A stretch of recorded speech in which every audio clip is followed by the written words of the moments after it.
What's up, guys? D-Rock here, and today I wanted to talk about a couple tricks to do with Reverb to get an overall cleaner mix in a couple little creative things for yourself.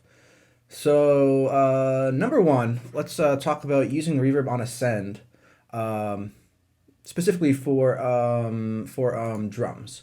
So I got a little dry drum loop here. You see, I use PopKit 5. Um, it's just a really basic kind of acousticy sounding drum loop.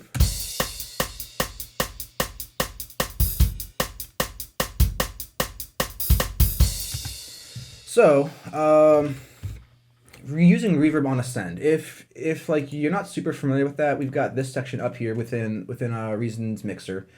And this acts as it's going to send out to an effects unit that will be up here at the very top through these, and then it comes back in through. Comes back through if I hit the right hotkey, then back through your mixer. So there's a few benefits to using this. Number one, when you can send multiple things to the same reverb, and you're able to save a bit on CPU with that as well. Number two, which is my personal favorite, you can EQ your source material before it actually hits the reverb, which I think can be super essential. So let's create a reverb on Ascend here. So when you go to effects, we're going to use the RV7000 because we're going to use a bunch of impulse responses.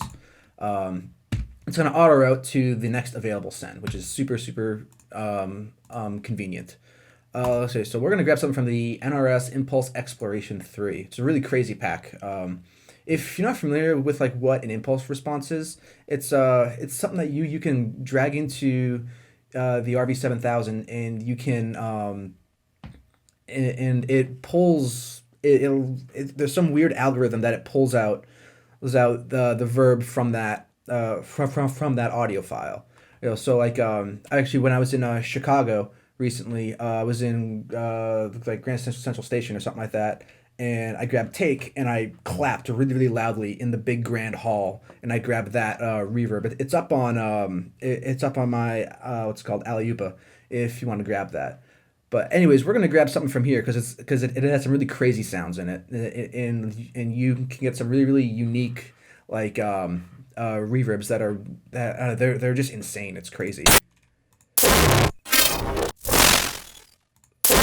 I like flat burp. We're gonna use that. And yeah, we're just gonna leave it stock for right now. So to use the send, what we're gonna do is we're gonna have this playing. Got our drum bus here. Turn it down, and I'll turn it up.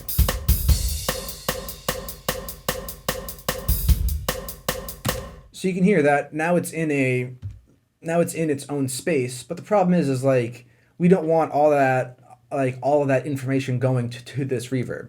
Like for example, the bass drum and some of that side sticks a little bit too prominent. So we're gonna EQ this before it actually hits the reverb. So hold shift, create yourself an EQ, move it in line how you would like, and now we're gonna route this manually into a line. So we're going the FX send to the input of the EQ, output of the EQ to the input of the reverb, and then out of the reverb to the FX return. So now let's chop out some lows, chop out some uber lows, and we're gonna have to do a little bit of search and destroy to find where that side stick's coming through.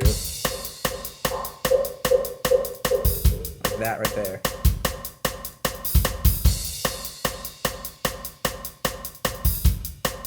So now we've got a much more natural sounding reverb out of this. So if we want to A/B it real quick.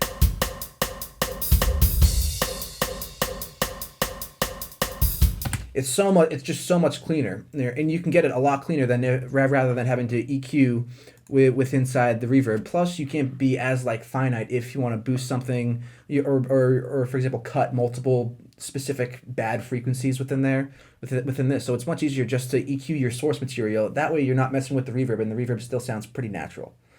So all right, next. a couple things we're going to talk about now. More reverb tricks, more reverb tricks.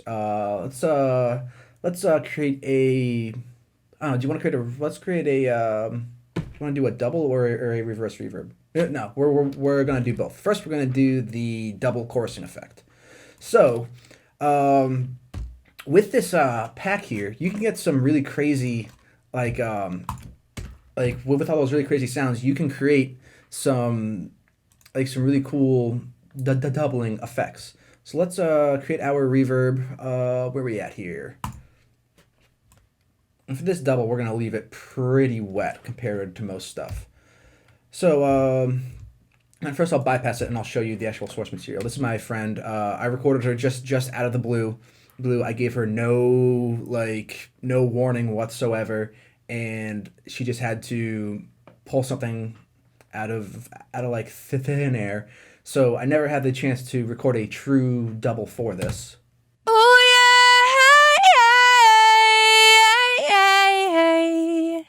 So it's just a little run. So let's grab a really short impulse now. For here, something that's short, and of course we're gonna go with weird.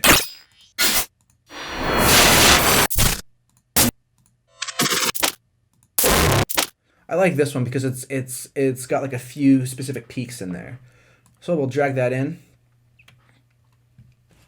and let's listen to what we got.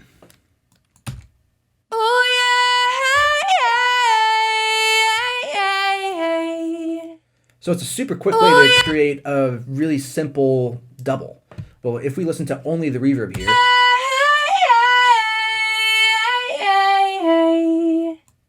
And let's add the mix in.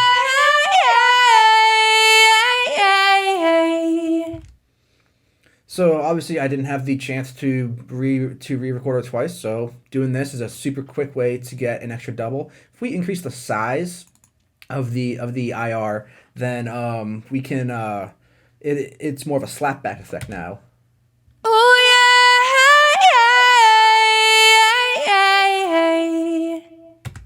Another thing that's really awesome with you using this convolution reverb is you've got pre-delay, which everyone knows as pre-delay, but you can also go negative too, which is really fun. So if you don't like let's say you don't like this first peak of your impulse response, you can reverse it down to I think 250 milliseconds to be able to chop that off.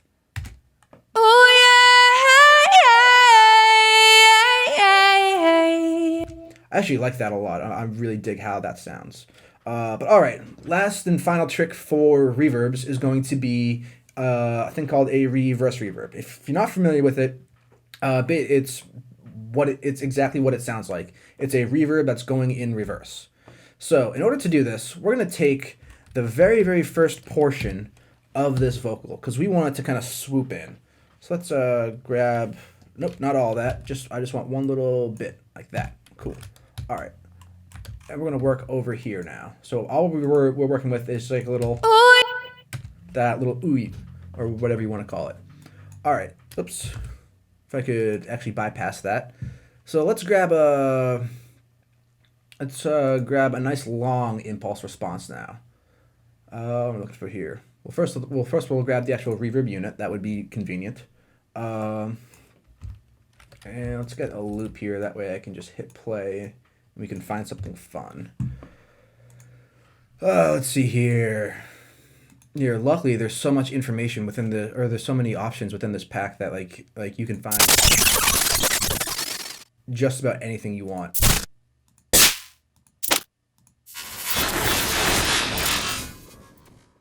I like that. I want something that's a little bit more. That's close. Yeah, that one. How it has all that grainy effects at the end. That'll be really cool.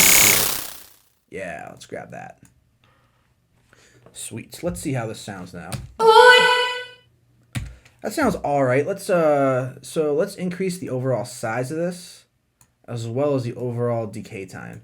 So when it comes to doing a reverse reverb, I like to just crank up my actual decay time all the way up, and then once I bounce it down to audio, then I can then I'll mess with how it's kind of tapering off, or I guess in this case it'll be tapering in since it's reversed. I dig that. Let's add a little fade there.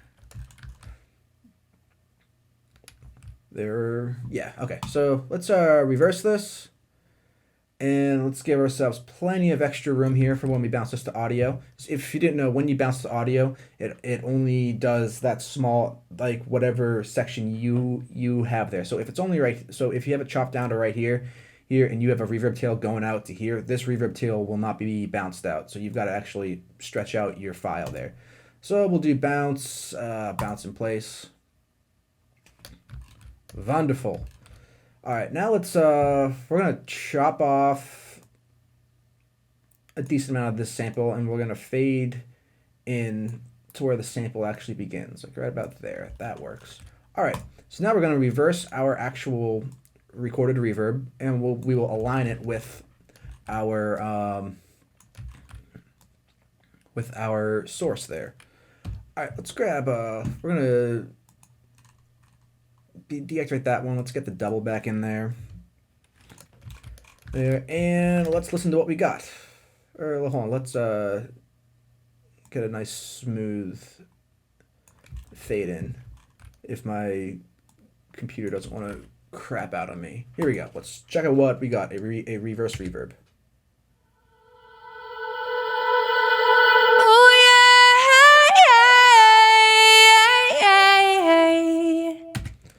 So obviously this sound, I know you've heard it before in various songs. I can't think of any famous examples off like right off the top of my head, but it's a really great way to just add a quick little extra, a little extra fluff, if you will, to your to a vocal line.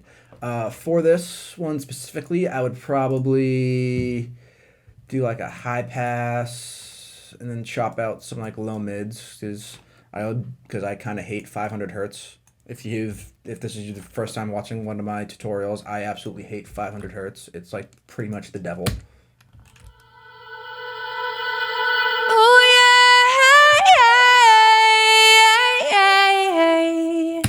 So yeah, a few like quick tricks with reverb and you using impulse responses. If you haven't picked up this pack yet, I would highly recommend it. Today's a really bad stuttering day for me. The NRS Impulse Exploration. It's a phenomenal pack with so much, just so much content that you can get a million various sounds out of it. But yeah, if you have any questions, comments, concerns, drop me a comment or shoot me a message. Otherwise, I will catch you next time.